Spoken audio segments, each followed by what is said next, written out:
Salut et bienvenue dans cette nouvelle vidéo tuto qui portera sur le programme pilote communautaire du Yukon. Vous êtes nombreux à m'avoir demandé de faire une vidéo là-dessus parce que le programme semblait très intéressant. J'ai donc fait des recherches et je vous reviens avec une vidéo intéressante. J'espère qu'à la sortie, à la fin de cette vidéo, vous aurez assez d'éléments pour comprendre ce nouveau programme pilote qui a été lancé en 2020 et j'espère que vous pourrez savoir est-ce que c'est fait pour vous ou pas, est-ce que ça vous intéresse ou pas. Les informations que je vais partager avec vous sont disponibles dans les liens que je vais mettre dans la description. Donc, s'il vous plaît, vous référez dans la description pour en savoir davantage et pour faire les recherches nécessaires. Pour commencer, je vais vous expliquer un peu le processus qui a été schématisé de telle façon que vous pouvez voir vous-même en 9 étapes. Et ces 9 étapes expliquent ce par quoi vous devez obligatoirement passer pour pouvoir vous retrouver au Canada, au Yukon, parce que souvenez-vous, c'est pour développer le Yukon. Dans la première étape, il faut que l'employeur qui vous recrute, parce que effectivement, c'est encore basé sur l'employeur, comme les autres programmes pilotes dont j'ai souvent parlé. Il faut que l'employeur ait d'abord posté, ait d'abord annoncé le poste à l'échelle locale et que aucun Canadien ni aucun résident permanent qui vit au Canada n'est qualifié ou n'est qualifié ou n'est voilà répondu à l'appel. Ce n'est qu'à ce moment qu'il sera admissible à aller recruter à l'international. Dans la deuxième étape, il va donc vous adresser ce travail à temps plein. Un travail à temps partiel ne qualifie pas. Un travail saisonnier ne qualifie pas. La troisième étape, vous qui êtes le candidat et votre employeur, vous devez remplir les documents requis à cet effet. Et dans la quatrième étape, l'employeur va déposer au PTCI. Le PTCI, c'est en fait un programme axé sur les employeurs qui vise à favoriser l'essor de l'économie de la région en question. Vous allez remplir dans les documents avec votre employeur. Dans la cinquième étape, si l'employeur est approuvé, on va donc commencer à vous demander des informations nécessaires pour voir si vous qualifiez effectivement, donc pour voir si tout est clair, si tout ce que vous avez fourni est correct. Dans la sixième étape, lorsque le ressortissant étranger reçoit une approbation, vous devenez donc le candidat territorial du camp, dépendamment de la, la province ou la ville qui vous sélectionne, du territoire qui vous sélectionne. Et dans la cinquième étape, puisque vous êtes déjà un candidat territorial, vous allez procéder à la demande d'un permis de travail. Après, donc, c'est la procédure d'immigration, comme vous connaissez. Voilà, on va vous vérifier ci, vérifier ça. Vous pouvez lire de vous-même. Donc, le candidat va travailler avec l'employeur selon les conditions du permis de travail. On le verra un peu plus tard, un peu loin dans la vidéo. Je vais vous expliquer. Parce que le permis de travail, bien qu'il soit ouvert, il est limité à un certain nombre d'années.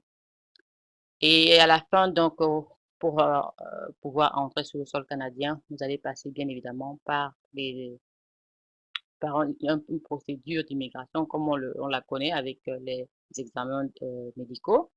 Avec, on va regarder votre casier judiciaire pour voir si vous n'êtes pas interdit de territoire. J'en avais parlé dans une autre vidéo. Si vous n'êtes pas informé là-dessus, je vous prie de consulter mes autres vidéos. Voici le site du Canada sur lequel vous aurez les informations nécessaires. Donc, si vous ne connaissez pas, je vais mettre le lien dans la description de la vidéo. Donc, allez toujours dans la description, regardez où est le lien, est-ce qu'il y a une autre vidéo qui parle de quoi, parce que je vais mettre des vidéos aussi afférentes qui pourront toujours vous être utiles. Vous avez les conditions, admissibilité au permis de travail. Ce que vous devez savoir dans ce nouveau programme, c'est qu'il y a deux grandes catégories. Soit vous appliquez depuis le pays d'origine, soit vous appliquez depuis le bassin. Donc, vous pouvez être dans le bassin et vous appliquer, c'est pas impossible. Et vous pouvez aussi être à l'extérieur du pays et vous appliquer, dépendamment des chances que vous avez à trouver un emploi. Si vous cherchez tous les jours, je vous montrerai le site où vous pouvez trouver les offres d'emploi à la suite de la vidéo. Donc, vous avez vu les documents dont vous avez besoin, vous aurez toutes les informations nécessaires sur ce site-ci. Vous trouverez, je le dis encore, le lien dans la vidéo. Maintenant, au sujet du permis de travail, ce que vous devez savoir, c'est que le permis de travail qui vous sera délivré sera un permis de 2 ans et il est valide juste pour 2 ans. Donc, vous n'avez pas besoin d'études d'impact sur le marché du travail. Ce qui est bien parce que ça, c'est quelque chose qui coûte généralement cher de faire. C'est vraiment un gros avantage pour cette procédure euh, particulière. Maintenant, les communautés principales qui sont visées, c'est le White Horse. Je crois le White Horse, je suis pas sûre si je ne dis pas de bêtises. C'est la province, c'est la capitale de la province. White Horse, Watson Lake, Dawson City, Hens Junction, Carmack, Carcross. Ça, ce sont les communautés de Yukon qui sont visées, qui sont admissibles à effectuer ce programme pilote. Et pour avoir donc le permis de travail, c'est vrai, vous n'avez pas l'étude d'impact qui est bien, mais à l'inverse, vous devez avoir au moins ces deux offres d'emploi admissibles. Ceci dit, supposons que vous êtes informaticien. Si vous êtes informaticien, vous devez avoir deux offres d'emploi dans le domaine de l'informatique pour pouvoir qualifier, pour pouvoir être candidat du territoire. Et vous devez avoir aussi une lettre d'appui signée du gouvernement du Yukon. Mais déjà, si vous avez deux offres d'emploi, le second est pratiquement, voilà, c'est possible, quoi, ce n'est pas compliqué. Donc, c'est l'offre d'emploi qui est le plus important. Si vous avez une offre d'emploi, c'est quelque chose qui sera très facile à faire, quoi. Et maintenant, vous devez bien sûr remplir les exigences générales relatives au permis de travail. Vous pourrez aller lire plus tard. Je ne peux pas me permettre de le faire, sinon la vidéo sera très très longue. Donc voilà les exigences d'ailleurs relatives aux emplois. Bon, on va juste briefer. Vous devez vous situer dans la même communauté participante du Yukon. Ça veut dire que si vous avez trouvé une offre d'emploi dans le White Horse, comme on a vu plus haut, les deux offres d'emploi doivent être situées dans White Horse. Vous n'aurez pas une offre d'emploi située dans White Horse et la deuxième offre dans Carmack. Ça ne va pas marcher. Ça doit, pour qualifier, être dans soit les deux dans le White Horse. Ça peut être 10, mais au moins deux. Ça peut être les deux situés dans Watson ou les deux situés dans le Carcross. Donc, les employeurs ne doivent pas être dans des communautés différentes. Euh, Ils doivent présenter au moins 30 heures de travail. Je l'ai dit d'entrée de jeu, c'est pas pour le travail, les travaux pardon, partiels. Voilà, c'est dit, ils doivent être saisonniers en général. Cela signifie que votre emploi doit être rémunéré et le salaire ne doit pas être mal payé. Ça doit être au moins le salaire minimum de la région. Je ne sais pas c'est quoi le salaire minimum là-bas, mais ça devra respecter. Si vous avez la chance, vous saurez, vous allez vous documenter là-dessus. Et pour les documents dont vous avez besoin, là, c'est des choses normales, quoi. Le nom de votre employeur, des différents employeurs, la profession, nombre d'heures du travail, lettre signée, ça, on l'a vu plus haut. Donc, vous allez simplement parcourir et voir. Comment présenter la demande du permis de travail? Vous allez sélectionner l'endroit à partir duquel vous présentez la demande et c'est de là que vous allez partir. Je présente une demande à partir de l'extérieur du Canada. Si par exemple vous êtes déjà à l'intérieur du Canada, vous pouvez toujours sélectionner ça et faire votre demande et appuyer sur Aller. Vous aurez toutes les informations qui vont dérouler. Donc voilà les informations que vous avez, ce qu'on vous demande. Vous devez mettre à côté de vous tout ce qu'il vous demande là, tout ce qu'il vous demande, pardon, et créer un compte ou une session. Vous allez continuer quoi. C'est pas bien compliqué. Donc,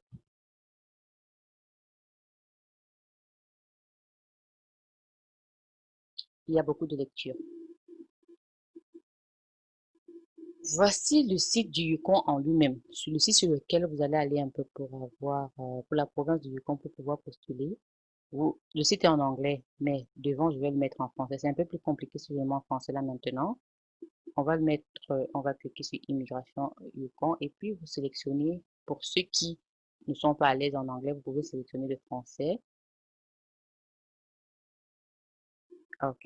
Et présenter une demande pour embaucher un travailleur étranger. Vous allez savoir un peu ce que on attend d'un employeur. Comme ça, si un employeur s'approche de vous, vous savez ce qu'il doit avoir pour ne pas être parce que pour ne pas être voilà arnaqué. Il y a certains qui vont venir vous raconter du n'importe quoi. Comme ça, vous saurez si ce qu'il dit fait du sens ou pas. Voilà. Vous avez de qui est admissible, vous aurez les informations de quels sont les employeurs qui sont admissibles, quels sont les travailleurs qui sont admissibles. Et Attendez. Puis-je offrir du travail aux travailleurs étrangers de mon choix? Vous pouvez présenter une demande afin d'appuyer la candidature d'un travailleur étranger en particulier. Donc, c'est possible.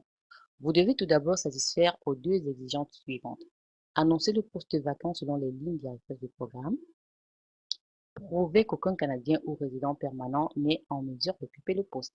Ça, c'est ce que je vous ai dit lorsque je parlais au niveau du processus qui était schématisé. Vous avez vu, toutes les informations sont juste dites là de façon un peu plus détaillée. Une chose très importante que j'aime bien mentionner, que je tiens à mentionner, c'est les employeurs ne peuvent facturer des frais relatifs à la demande, ni obtenir de remboursement pour les dépenses du travailleur étranger.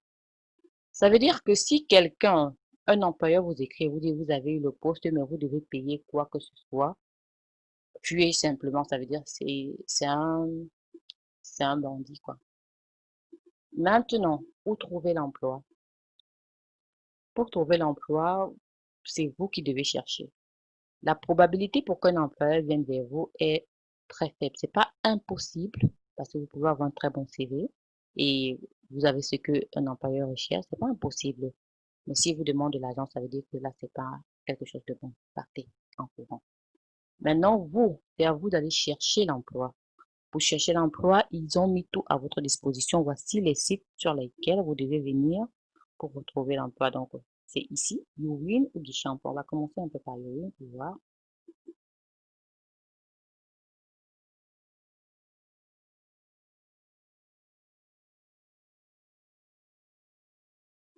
Vous avez vu les postes, le dernier poste. Vous avez vu, c'est White Horse dans le domaine de la technologie, dans le domaine du nettoyage, cleaner. Donc, ce que vous devez faire, par exemple, ici, vous devez les contacter si c'est dans votre domaine, bien sûr, parce que vous ne pouvez pas être infirmier et vous voulez postuler comme informaticien, ça ne se fait pas. Ça ne va pas passer. Ils vont vous arrêter devant parce que ça ne va pas cadrer. Ils vont se dire quelque chose de cloche. Donc, vous allez carrément choisir, si c'est dans vos cordes, vous allez communiquer. Je vous conseille de communiquer avec le, l'employeur et vous lui demandez s'il est prêt à recruter à l'extérieur. Et puis, à partir de là, vous saurez c'est quoi il veut. Il y a tellement de différents postes. Donc, vous allez entrer dans chaque poste et lire. Vous allez entrer, il y a un peu de tous les assistants. Il y a plein de trucs. Il y a retail sales, vous pourrez voir souvent des serveurs, vous pourrez voir un peu de tout. Et aujourd'hui, c'est différent de ce qui était là hier, c'est différent de ce qui sera là demain. Housekeeping, c'est les femmes de ménage, souvent dans les hôtels, souvent dans des entreprises, ça dépend. Et vous pouvez aussi postuler, on ne sait jamais. Donc, peut-être qu'ils peuvent chercher quelqu'un qui parle une langue précise parce qu'il n'y a pas la personne qui parle cette langue-là ici. Ça peut être une langue africaine, ça peut être une langue, voilà, euh, asiatique. Vous aurez donc toutes les informations sur le site de Yuri. Et revenons où on était. Il y a aussi le site Guichet Emploi.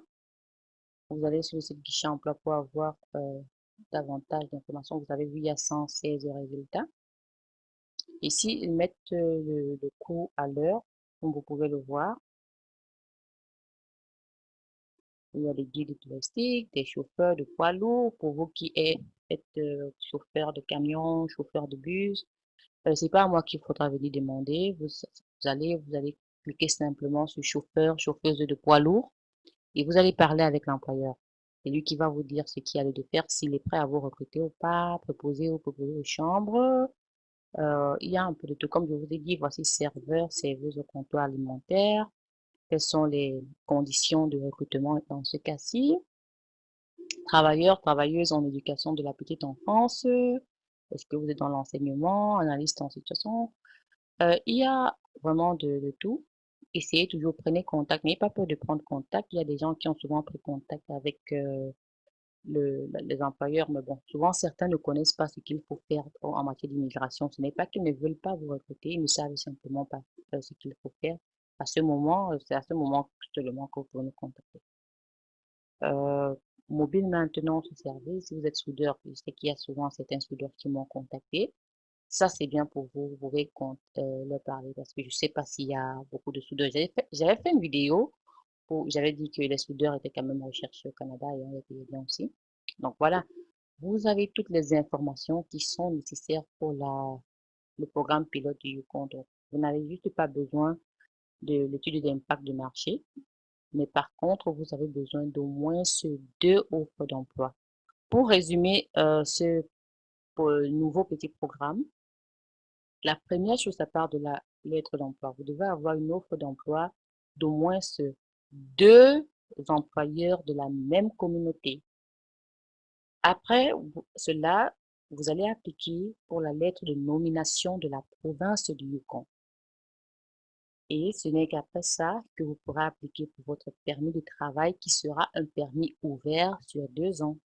Et après les 2 ans ou avant, selon comment vous appliquez, est-ce que vous êtes dans le bassin ou à l'extérieur du bassin, vous allez faire la demande de votre résidence permanente sous une autre catégorie. Ça, je l'ai déjà dit tellement de fois, je vais pas me répéter. Et j'espère que vous avez aimé la vidéo. Si vous l'avez aimé, n'hésitez pas à me laisser un petit pouce bleu. Si ce n'est pas le cas, dites-moi ce qui a manqué, ce qui vous a choqué, mais dans le respect. Et si vous n'êtes pas encore abonné, c'est à tort parce que je poste régulièrement des vidéos comme celle-ci et différentes. Donc, je vous aime très fort comme d'habitude. Je vous fais plein de bisous à vous revoir dans la prochaine vidéo. C'était Vicky K depuis Toronto. Bye bye.